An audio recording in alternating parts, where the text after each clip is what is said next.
Hi, welcome to Ladies Leading. I'm your host, Jessica Gendron. Maya Angelou once said, "There is no greater agony than bearing an untold story inside you." I believe in the world today there are too many stories of female leaders left untold. It has become my personal mission to give those stories a microphone. Ladies Leading intends to share the real stories of female leaders on their journeys to and through leadership, so that we might gain precious insight and advice from leaders just like them. We're giving women the microphone. Welcome to Ladies Leading.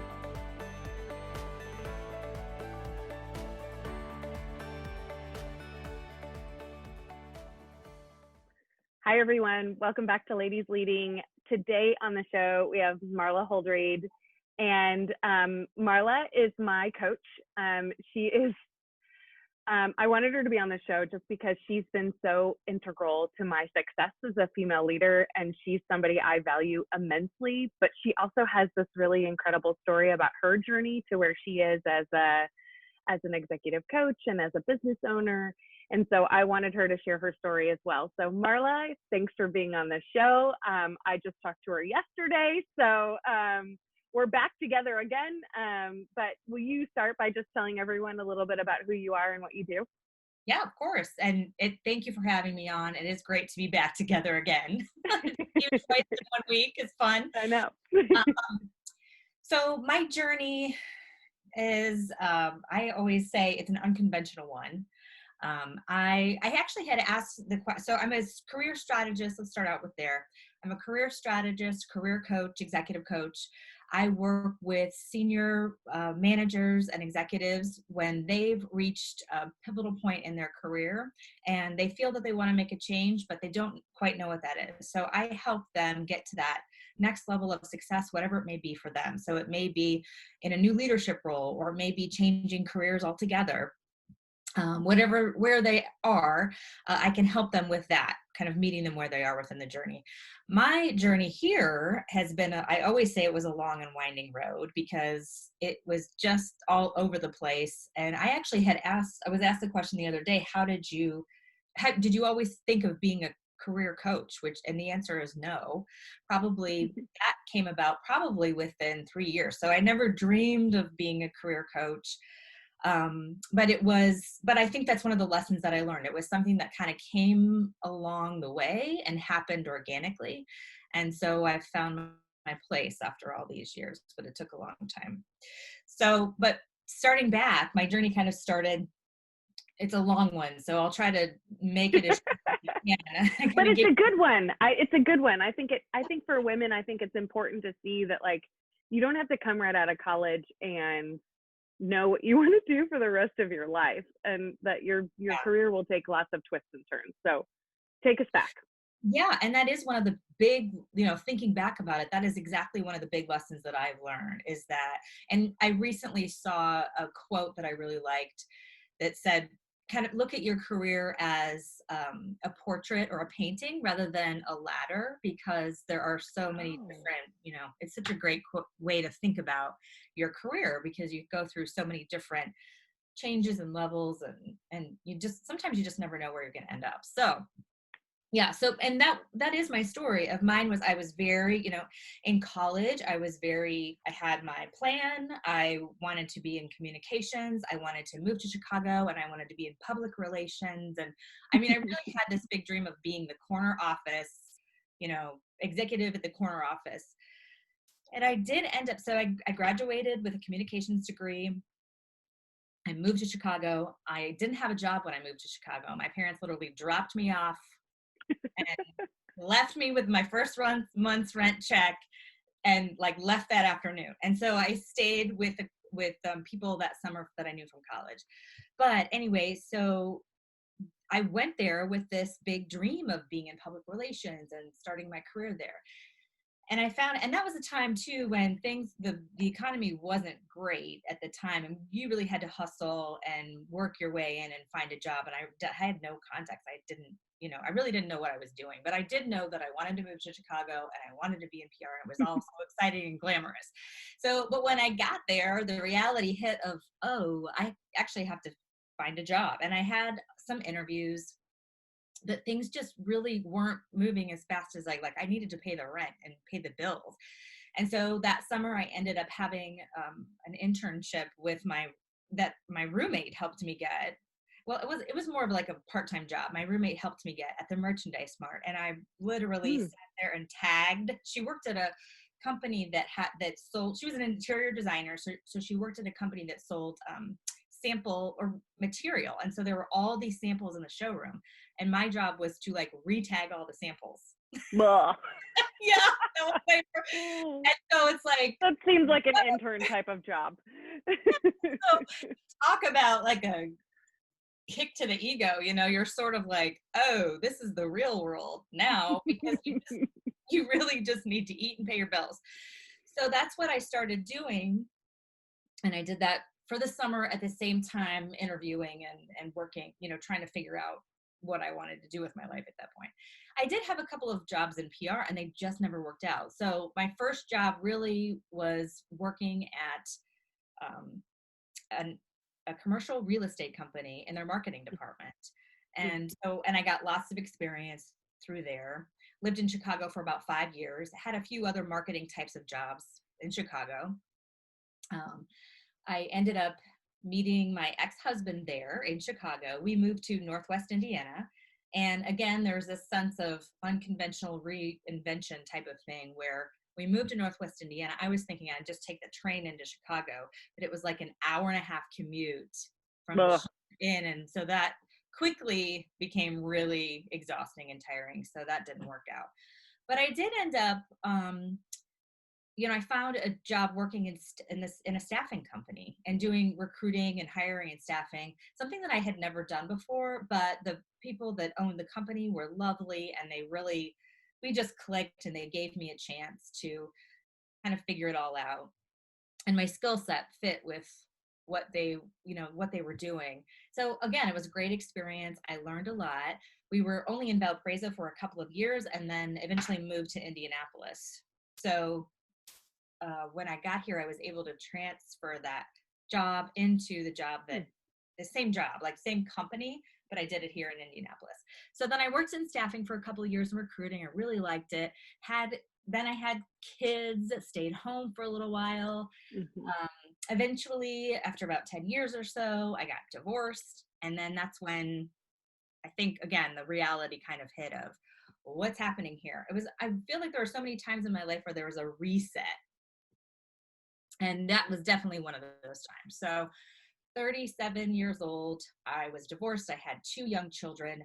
I have experience, but not necessarily the, climbing the ladder type of experience. So I needed to figure out what I wanted to do. I ended up working at a small housekeeping company that was here in Fishers as the office manager. And it was a wonderful experience because it was, again, nothing that I ever thought that I would be doing, but the woman who owned the company gave me a chance. She and I really clicked. I'd made a ton of mistakes, but I learned so much about how a business was run. And I also learned, I did everything in the business.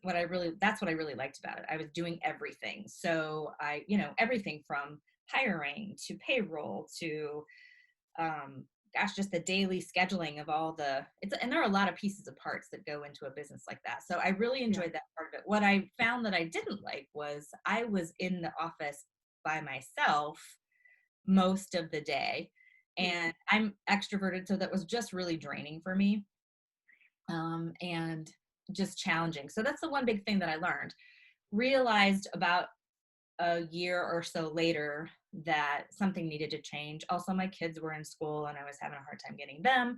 So then I'm through another person who I knew, I ended up working for N2 Publishing, which is a network of neighborhood magazines. And I was the editor for 5 different magazines. So I went from being a office manager to an editor, which crazy. You're just like, what the heck? That's a very big jump. That's a very big jump.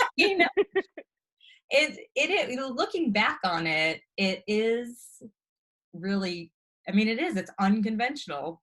At the time, what I was needing was just my schedule to be more flexible. So the editing position was working from home. I could drop my kids off, pick them up. And so that really worked with my schedule.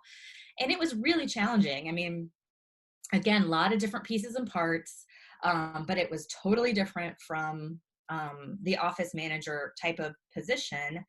I was really on my own, and had to kind of work out my own schedule. But then, I enjoyed meeting with people. I wrote stories, I took pictures, I put together the magazine, and so to send it off to print. And I enjoyed a lot of it. But it was, what I learned over the couple of years too was that it was, that was pretty much it. There really wasn't anywhere for me to go. And once I had figured it all out, I was ready for another challenge. And it just, wasn't happening with the magazine. So again, through networking, I met Sally Tassani, a woman who owned the Strategy Forums. I was introduced to her, and I was still working as an editor at the time. And she said she needed some help. I actually just met with her to kind of like sit down as more of a mentor. And I was telling her my situation, and she said, well, I need some help. And so I said, oh, okay. Well, and we started out doing part-time work. I helped her doing some marketing, business development, really whatever she needed. Well, one thing led to another, and that turned into full-time working with her. And it ended up being a 5-year stint of being one of the greatest experiences that I had, because I really found, I loved the industry, which is leadership and development. Mm-hmm. I love the work, which was business development, but also working with clients, and then also doing a little bit of everything, which also seems to be a theme in everything that I've done, is I need to have the variety. And again, learning how the business sense of it, of just watching and learning how to run a business, was such a great experience for me. And being able to meet people from all over the state of Indiana and other, we kind of worked regionally, people Yeah. in really very high leadership positions who were very experienced and have had, tremendous careers. And I think what I learned there too is no matter where you are and what position you're in, you could always use support. There's always learning to do, and you can always use support. It doesn't matter. So that was a big learning experience from that. 5 years went by at the Strategy Forums. And again, it was just this point where I felt like I had done as much as I could do there and was trying to figure out my next step. And I think, one of the reasons why I resonate with clients so much now is because I've been through this same situation time and time again. But there was really this point where I knew I wanted to do something different. I wasn't sure what that was. I had no idea. I spent a lot of time researching on what jobs were even available, who to talk to, kind of networking, and nothing was ever really coming together. And then I don't even know how, somehow the coaching thing dawned on. It was like, I think I'd really like to do coaching. One thing led to another. I met another woman who had her own coaching business, again through networking, and started talking with her. And 6 months later, I ended up going through my coaching certification, and then just jumping out and figuring out what I wanted to do as a coach. And so now here I am. And it's like roller coaster ride of, that was really a non-conventional way to get here. But when I look back, there are so many things that I can tell now. There's a reason why it was that, it was kind of like each position that I had and each thing that I did really was a stepping stone to put together everything now that I do. So, and it has kind of been the reason I love career coaching so much is because I have been in staffing and recruiting before. And I've also been in a leadership and development role before. And I've also run a small business before. And it just kind of all came together. It took me a little while to figure that out once I started my own coaching practice, but, here I am. So I think the road to get here was definitely long and winding, lots of questions along the way. Like, why am I doing this? Why am I here? What is this? What's happening? But also trusting that eventually I've finally found, my career calling is what I call it. Yeah. So what do you think those big lessons are? I mean, you talk about this journey and like how it taught you everything that you needed to know to be good at what you do now. Like, what do you think those big lessons are for you? Yeah. I think for me, my lessons really looking back were being able to kind of take a leap sometimes without Mm, knowing exactly where it was going to end up or how long I was even going to be there. Sometimes and I think I have some experience with clients too, where one thing I notice with many of my clients is, there are a lot of fears that come along with changing careers or just doing something different. And it varies from person to person. But one thing that I see a lot is that there's almost a sense of like, if I make a change, that's going to be forever. It's going to be this permanent change. And, there's a lot of talk about job hopping and not being reliable or loyal to a company. And I completely understand that. But there's also something to be said about, if something's not working, if you make a career change and something's not quite working for you for whatever reason, it's okay to change again. As long as you do it in a professional way, and it's mhm, and great clear communication. But I also feel like if you're staying in a company and you're not happy and you want to do something different, you're not only doing yourself a disservice, but you're doing the company a disservice too. So leaving might be better for the company as well. mhm, But so I think kind of taking that leap a little bit is one big thing that I learned, and jumping into things and seeing what happens and seeing how things go. um let's see, other things that one major lesson that I've learned throughout leadership is, well, a couple of things. One is to really know yourself, mhm. know your strengths, and know the value and the strengths that you really bring to an organization. This is a tough thing to do, and I also think that is also a journey, because those can change too. So, where I was at 22 is not where I am now today at 47. So it's it's a continual process of Yeah. learning, reevaluating, where are you, taking a little bit of time to take a look at what your strengths are now, what your values are now, how they've changed maybe over the years, and they align with the organization that you're in. Also, as a leader, knowing your strengths is so important, because you can balance your strengths out with the strengths of your team and other people, because I mean, it just makes a fantastic, vibe of working together. Mhm. I think some of the best leaders are those who really know themselves very well to their core and know where they need the I just call it a balance, where they need to balance themselves out, um, so they can have that help and not feel like they can tackle everything. Right.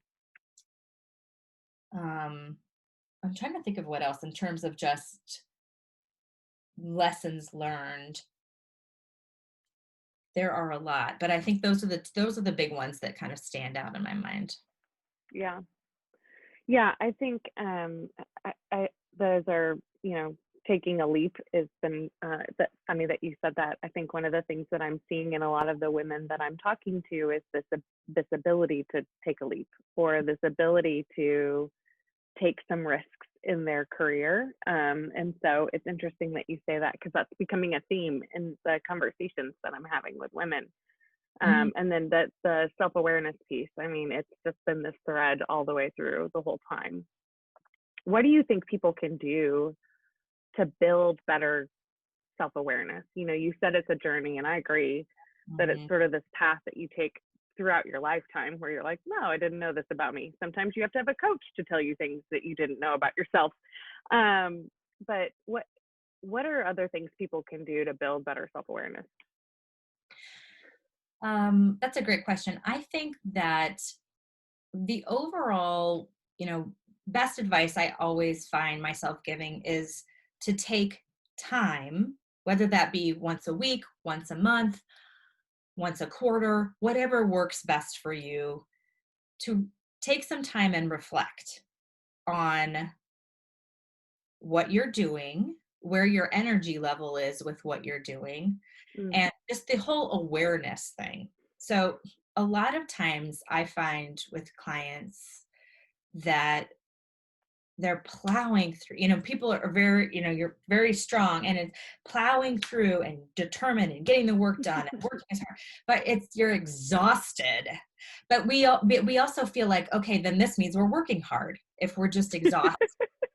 But there's a difference between being excited tired and exhausted tired. And I know because I felt, there was a time when, I'm kind of getting off your question a little bit, but there was a time when, this is a big reflection too of maybe a lesson learned.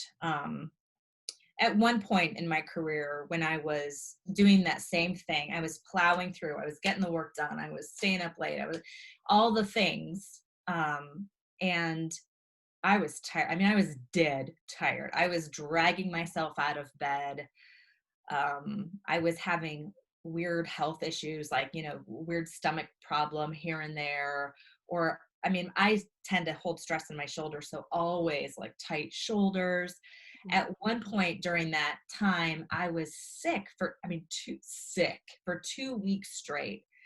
And I haven't and that's weird for me. I usually don't get sick, but those are all of those little signs that my body was trying to tell me something is not right. And we try to push through so many times. It took me probably 3 or 4 months to realize that, okay, these are outside sources that are happening, and I really need to take a look internally and see what's going on here. So things like just being aware of where you are from your energy. And if you find yourself dead exhaustion tired rather than excited exhaustion tired, then it's time to take a look and see if you're really using your strengths, if it's just drudgery that you're going in and trying to get things done and working against gravity, I kind of say. No, that's a really good point. Going back to your question about how to even discover your strengths, is I love the Strengths Finders assessment, and I use that with almost all of my clients.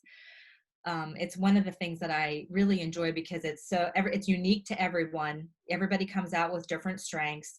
And so many times for me, when I'm working with clients, I can see it on their face, like, oh, this aha moment of one of the biggest reasons they're feeling unfulfilled in their role or something's just not right is because they are not using their strengths entirely within the work that they're doing. And so there's a misalignment. And when you're not using your strengths, it's like you feel heavy. And when you are using your strengths, it's like this lightness of like, wow, yeah, this work could be hard and it's challenging, but it's revving me up and I'm excited about it because it's who I am. Yeah, so I feel like you and I have that conversation on a regular basis. So I endorse what Marla is saying. Well, and also people ask me too, what can I do? So the Strengths Finders, there's a cost to taking it if you wanted to take it, individually. There's also this other assessment that I love called 16 Personalities, which is based on the Myers-Briggs assessment. There's a lot of I say on my LinkedIn profile, I say I'm an assessment nerd, which I really am because I love them. Because every one of them you can find out a different aspect of who you are. They all have a little bit of a different tweak to them. But 16 Personalities, it goes by Myers-Briggs. There's the DISC assessment that is pretty well known. Enneagram, which is also pretty well known, but kind of complicated, I think too, can be complicated. But they all have different aspects of who you are. Also, once you figure out what your strengths are, I think owning those strengths too is really important. These are my strengths. For me, it's my top strength is individualization. So I can uniquely and naturally, when I talk with people, understand who they are as a person and help other people develop their own strengths, which is ironic because it's what it's what I'm doing today, which is why I love what I do so much. Mm-hmm. But I know that I'm not, like, for me, if I were to do work that's heads down for a couple of days and put together a presentation and write all the content that, you are so great at in writing, by the end of the day, I'm usually ready for a nap. So I know that I can't, I need to balance myself with that. And details aren't really the greatest for me either, I've found. But I'm I have not really people great around at me that either. who I can talk to about that and ask. So lots of different ways to figure out your strengths. I think the most important thing is number one, just being aware of your energy. And number two, Mm-hmm. finding that time to reflect. So Yeah. that's another thing I've got. So here's another thought I've had. Hopefully I'm not rambling on, but one thing I found too, not only with clients, but for myself, we forget, and the reflection piece is a big piece of it, because we forget, we just keep, it's like heads down work, and we do get busy. There's so many things happening, especially in women's lives, with families, with kids, with work, with laundry, everything. But I do see a lot of people, especially women, that it's just like they just work, and then they wake up one day and it's like, how in the world did I get here? What is going on? What's happening? And something's changing inside them. Part of it is they forgot to take time to dedicate themselves to that reflection and where am I? Just like readjusting. So it does help. Just keep you in line with where you're going. No, I think that's a really good point, Marla. I think, a lot of women, we get so focused on climbing this ladder, that we're, some of us, not all of us, but some of us are really obsessed with climbing. And, I was reflecting about this the other day. We get sort of to the top of the mountain and we look around and we're like, how the hell did I get here? I don't even like it. Yeah. And I think that constant reflection, I think, has to become a habit, because otherwise we get to a top of a mountain, or we get to a position in a company, or we get to work for a certain employer that we think we desperately want, and then we look around one day and we're like, I don't even like it here, or I don't like what I'm doing, or I don't want to do this anymore. And at that point it's like, now what? And being okay with it. I know for me, one thing that happened, and I see this happening with clients of mine as well, is owning your opinion of what you like and what you don't like, and what works for you and what doesn't work for you. Because I've done that for myself. We also, as women, and I think part of it is not only as women, but just being young, when you first start out in your career, you don't know. So you're just doing everything you can to, I just want to be helpful. I'll do whatever you want me to do. I'll try this. I'll do that. I'll do, help. And it's all about the other people. And then over the years, something changes, and all of a sudden we realize, I don't want, what am I? Who am I? I've just been going through this whole time helping everybody else and making sure everybody else, supporting everyone, doing their best work. But then at some point it comes back around and you're ready to focus on yourself too. And that's okay. But then that's where the question is, but who am I? Where are my skills? I don't even know who I am anymore. So it's okay to own, like, I don't want to do this, kind of thing. I want to do something different. Maybe that falls into the people pleaser category. I'm not sure, but I found that for myself too. Yeah, can we go back to your re-entry into the workforce? Because I think a lot of women feel like, okay, I have to pick. I can either be a mom or I can be a successful businesswoman. And sometimes those choices are to be a mom, and sometimes those choices are to be a successful businesswoman. And then I think there's a lot of stay-at-home moms that eventually, when their children get older, miss that part of their life and want to re-enter, but that re-entry is really challenging for them. And so will you talk about that re-entry and how you navigated that, and maybe even what you learned along the way there? Because I think that's the scary hurdle for a lot of women. Yeah. Yeah. I mean, for me, it was almost not a, well, like, I mean, it was more of an urgent situation where I was getting divorced. I needed to start supporting myself and find something. Um, I think probably the advice that I would give would be to not be afraid to start somewhere. And it may not be the perfect start. It may not be the perfect, role or job right then and there, but it does, like, again, it doesn't have to be forever. Right. Um, and no matter where you go, you will learn so much from whatever situation that you're in. When I first started out, again, after staying at home, I think I was at home I worked maybe 8 years, 8 to 10 years. I was at home with the kids. I did some volunteer work and, working at the preschool and things like that, but nothing ever, and you do feel like, oh my gosh, what am I going to, how am I going to help an organization now? How am I going to figure this out? It was daunting. And I made a ton of mistakes. I will say that. What helped me along the way was the woman who I worked with was extremely supportive and graceful, and she wanted to, she just let me make mistakes, and she would just it was I mean, I remember now, like, she would write mistakes that I'd made. She, like, the next day she'd just have a note like, oh no, do it this way or do it that way.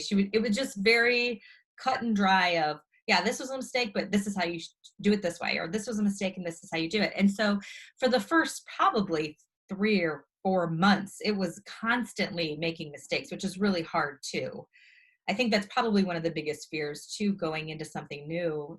You feel like a dummy because you just, you're learning. And so you don't really, how am I supposed to know? So that was a big thing, is having the support of a great boss. And I would call her one of my mentors as well. And then taking a leap also, and knowing that I'm going to be making mistakes. It's not going to be perfect. It's going to be messy, but we'll get there along the way, and I'll learn something. So I think I think, again, it goes back to taking the leap and just giving it a try and figuring it out if it works for you or not. Yeah, I think that advice you gave at the beginning of just start. Like, it doesn't have to be the forever job. It doesn't have to even be in the what you want your career to be. Just start. And I think that's really great advice. Even for people maybe even coming out of college, like, just start. Yeah, well, I think that's kind of what I did too. I mean, I worked at, I re-tagged material for my first job because that's what I needed to do, but it wasn't what I was going to do for the rest of my life. Yeah, I have nightmares of that, Marla. Like, I envision, if you've ever like bought a lazy boy piece of furniture, or furniture where you can like pick the upholstery, and you see that rack of like all these fabrics hanging on a wall, like, that is my nightmare. Yeah, that was completely it. And imagine it being at the Merchandise Mart in Chicago, this huge like store of millions of, and they were all the same color pretty much, except for, a little different tweak of patterns. Yeah. Crazy that I even did that. But, I feel like for me, the theme is you kind of have to do what you have to do sometimes, knowing that it won't be the final thing. Another thing I was going to say too about the re-entry is that it's never too late to start, because that's another like limiting belief that I also hear from clients, especially the ones that I work with who have been in their careers or in their journey for 25, 30 years. A lot of it is, am I too old to get another job and start over again? But in my opinion, it's not starting over, because you have so much already, even, no matter where you are in your career, you've got experience that you could bring to the table. So it's not necessarily starting over. It's just starting differently. Yeah. I'm thinking back to when I left my last company, and you and I had breakfast at Patachou. And I remember you giving me some really good advice that I forgot that you gave me. I just knew somebody gave it to me, but I forgot that you gave it to me. I think you said, you don't have to find your forever job. You just have to find a job. And, and like, you need to find something that's, you don't have to, and then you said, you don't have to do it forever. You just have to do it for a little while until you figure out, because I was so lost. I knew I wanted to leave my last company, but I was still lost about what was next for me. And I remember you giving me that advice of like, hey, you don't have to do this next job forever. Just do it for a little bit till you figure it out more.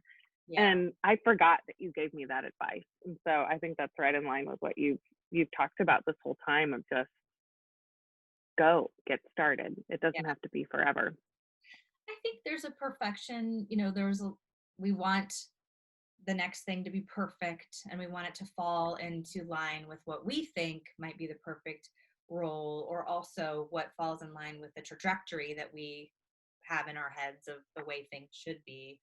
I think one of my early learning lessons, I think it was literally like smack me in the face when I got to Chicago. That was like a huge lesson for me at 22 years old of, oh crap, like this isn't what I thought it was going to be. This is not the picture I had in mind and planned. And so I learned early on that you kind of roll with it, because whatever you've got going on in your head is not necessarily the reality. Sometimes it is. I mean, sometimes it works out perfectly, but not always. So kind of having the experience. I was recently told, actually, I have a coach as well. And so I was recently told by my coach to, in terms of growing a business or trying new things within a business, and this could go with careers too, viewing it as an experience or an experiment too, not experience, experiment. So, and I know that's really probably another, again, unconventional advice to give, because you're thinking, okay, well, I have to have a pay, I've got to get paid. I have to pay bills. I have to put food on the table. How can I view this as an experiment? Like, my life is not an experiment, but not. I got a mortgage payment, Marla. I mean, right. Like, we're not playing around here. So I get that piece of it. And there is there's a seriousness to it as well when it comes to changing a role or changing a career. And there are a lot of factors that go into it. But I think that also viewing it as a learning experiment and a learning experience, rather than, if this, this has to be the perfect thing, the next thing that I do. Yeah. Maybe will allow, the next step to actually happen a little faster or differently. Yeah. I feel like you answered all my questions without ever actually me having to ask them, so like advice. I do want to talk about, like, okay, leadership. You work with a lot of leaders. You work with a lot of leaders in big companies, small companies, business owners. For you, what does leadership look like for a woman? Like, and maybe it doesn't look different for a woman versus a man, but what is leadership to you? Well, I can tell you what I've seen and what I've experienced from some of my clients, and man versus woman. I have men clients and I have women clients. And I think it really depends on the person in terms of their own experience and what their leadership style is. But one thing I've seen across the board, most people come to me as a client if they are feeling like they're not challenged, or they're looking for their next career, or they just feel unfulfilled or burned out. One major reason that I see a lot is not feeling trusted by their boss or leader, not feeling connected to the work that they're doing or the organization that they're in, or being micromanaged. That's a huge one. And that goes along with feeling trusted. So, I hear a lot of, I just feel micromanaged and I don't feel trusted that I can do my job. And I don't think that's ever going to change. And so I'm going to have to go somewhere else. And so in terms of leadership, that's a huge one for me, it goes back to not only my own experience, but people that I've seen throughout clients and throughout the years. Some of the best leaders have been supportive. I always use the word graceful because and allow people to make mistakes and kind of figure it out on their own. Being clear with communication, and having realistic goals and accountability to achieve. A lot of people are always asking, like, I don't just tell me what to do, and I don't know what I'm supposed to be doing. I don't have any direction. So being clear on communication, for me, and then I also hear a lot of just trust. I just want my leader, my boss, to trust me and to know me and to hear me, and be heard. I think that's a really important thing too. In my experience, some of the best leaders for me have been just that. They've been really great visionaries and strategic thinkers and great communicators. So they have the vision, they put the plan together, and then they let everybody know what the plan is and how we're going to get there. And then everybody does their own work together to be able to get there together. So, I mean, that's kind of the perfect picture. And I've had a couple leaders like that who I've actually worked with. But yeah, I think that in terms of having a team be successful and being a successful leader, I think those are the things that come to my mind. Yeah, I love that. You said that trust you, that know you, and that hear you. I love that you like. That's I think I love that a lot. So in terms of women who I work with, and I have several clients who are senior leaders within their organizations, and there's still a feeling of, I don't want to say like no confidence at all, but almost speaking your voice. And I know we've talked about this a little bit too, but still a hesitancy to really really say what you're really thinking, having a voice, appearing to be rude, rocking the boat. There's still that concern, even at senior leadership. So that's always, interesting and surprising to me too, but it's still happening. Do you think that's uniquely female, or do you think that's just people who don't feel trusted where they are? Or do you see that mostly in your female clients? I'm curious.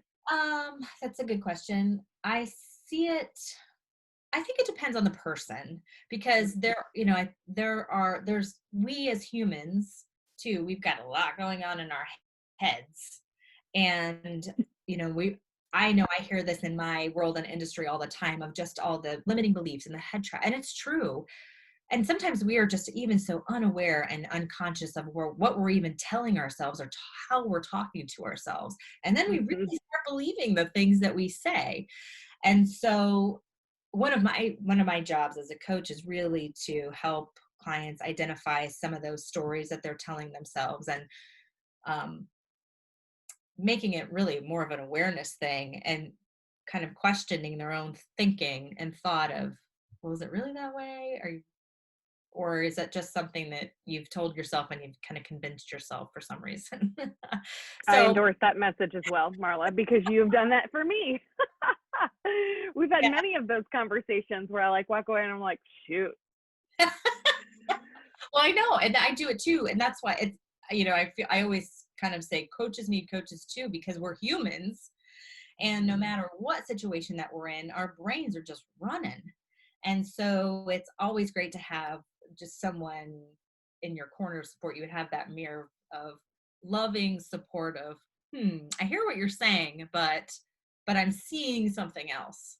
So yeah, I think that's the importance of having a coach or a mentor or somebody who's invested in your career in that way, because I would tell you my goals, right? And I would almost tell them jokingly, because they felt unreal to me, right? Like they felt so extravagant or so crazy that I was like, yeah, these are my goals, but they're like stretch goals. They're like stretchy stretch goals. They're like, I'm going to say them out loud, but I don't actually ever believe they're going to happen.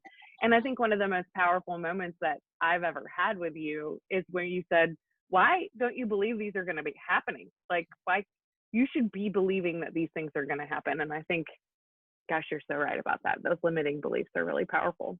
We hold ourselves back and we don't really understand why or know why. And I think it's just hard for us to work that out in our own heads. So, Yeah. But anyway, going back to your question of the leadership, I think it depends on the person, not necessarily. I mean, I see a lot of questioning, probably. I think what I see for women more than men is lack of confidence in their own skills and abilities. Mm.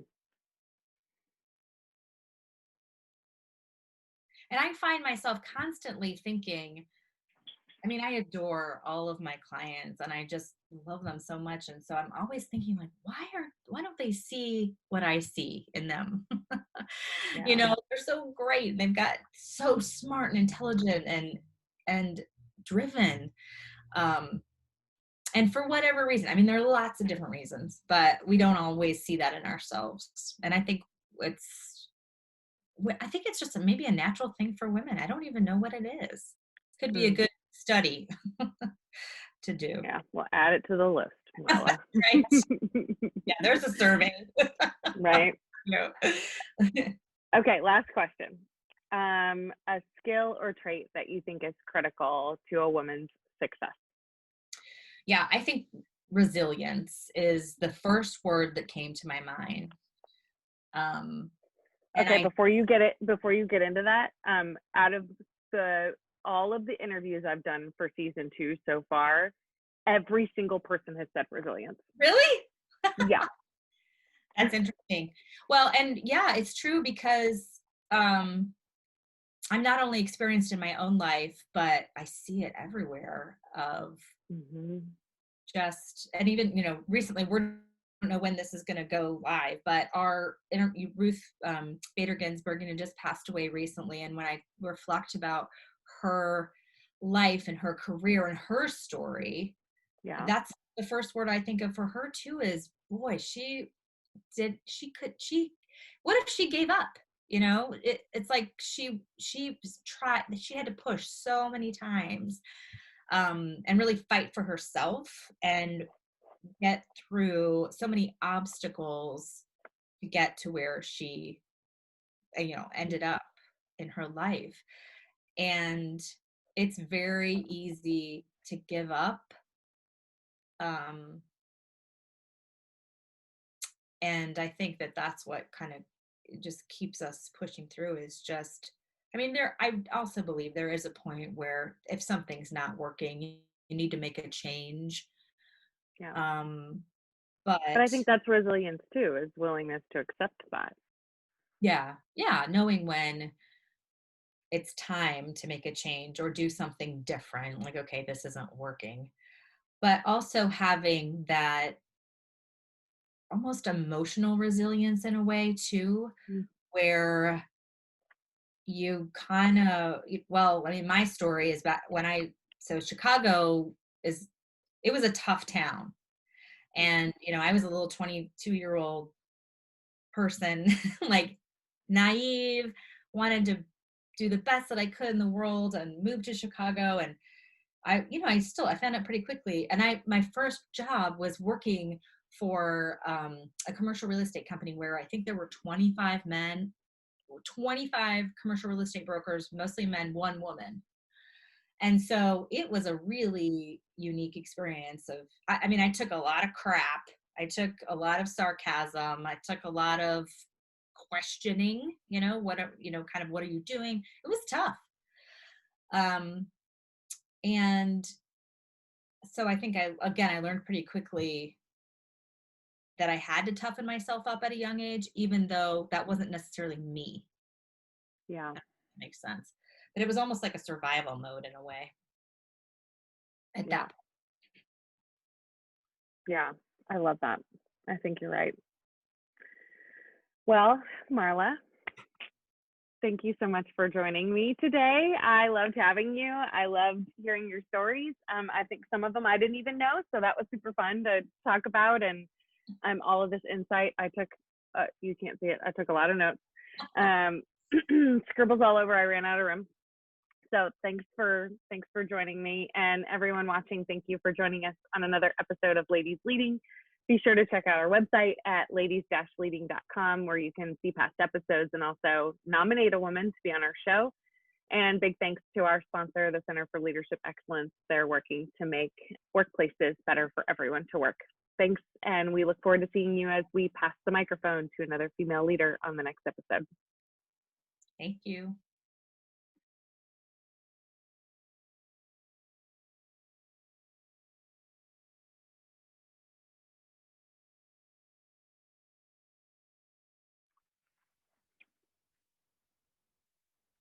I said a couple months ago in a blog, no female career is linear. And I think Marla's story and her career journey really illustrates this better than maybe even I could. And I think what's really important about the things that Marla shared was how important those detours and the nonlinear path was to her being the professional and the coach and the business leader that she is today. And I think as women in particular, we get so wrapped up in this idea of perfection. And that spills over into our professional careers, where we think our career paths have to take this really linear, really perfect path. And we have this plan for ourselves when we get out of college or when we leave high school of I'm going to go here, and then I'm going to do this, and then I'm going to do this, and then I'm going to be the CEO of something, or then I'm going to start my own company, or then I'm going to be this, or I'm going to be a doctor, or I'm going to be a lawyer, or we have all these ideas of how we're going to get specifically to the goal. And the reality is that our careers never take that linear path. And we might even get to the goal at the end, but at the end of the day, it doesn't take the path that we imagined for ourselves. And it certainly wasn't from point A to point B. And I think Marla did a really great job of illustrating not just that it doesn't happen that way, but also that it's okay that it doesn't happen that way. And it's actually probably good that it doesn't happen that way, because every step in that journey really teaches us something that we need to know that make us better at what we want to do in the end. And she said that. She said, no matter where you are or what position you're in, there's always learning to do. And she went on to say, each position I had was a stepping stone to get everything now that I do and have. And I think that that's what's really important about our journeys, that we have to remember that there isn't a perfect path, and that these experiences that we're going through, these detours that we're taking, are really valuable. And we have to use each of those as a learning experience and a learning opportunity. I think the other piece of what Marla said about these journeys was being able to know when something's not working for you anymore, and being willing to take a leap or make a change. And I think Marla talked a lot about knowing that something wasn't working anymore, or knowing that she needed something new in her career at a number of different steps. And some of us are really good at knowing when those moments happen, and some of us aren't. And we don't always do a great job of being self-aware in that way and checking in with what we really need. And I think that that's what really valuable about her career. She said, if something's not working, it's okay to change, take a leap. And I thought that was really important. And she said, don't be afraid to just start somewhere. You have to do what you have to do sometimes. And I think back to that conversation I had with her when I was in my last career transition. I met her for breakfast. I felt really, really lost. I didn't know what types of jobs I should be looking for, what types of companies I should be applying at, who I needed to network. And I was really seeking her advice. And she looked at me and said, Jessica, you don't have to do this next job forever. You just have to do it for a little while. And if it doesn't work for you, you can change it. And I think the career transition piece, or changing what we do next, is so scary to people that we allow ourselves to stay in places that don't work for us, or we allow ourselves to stay in places that aren't a good fit, and that we're not feeling fulfilled, or that we're not really feeling like we get to exemplify our true passions. And she even pointed to that. She said, one of the big reasons you feel unfulfilled is you're not using your strengths entirely. And I think, there are so many of us that sit in these places where we feel unfulfilled in our work. And I was in that place at one point in my last job where I felt really unfulfilled and but was so afraid to change and so afraid that I couldn't make the leap to the next perfect step. Being a CEO, I want to go to a CEO job again. And this time it has to be a bigger or a better company. And it doesn't always work like that. It doesn't have to work like that. So we have to let go of this idea of a perfect path. And we have to make sure that we understand and are self-aware enough to be reflecting on those things on a regular basis.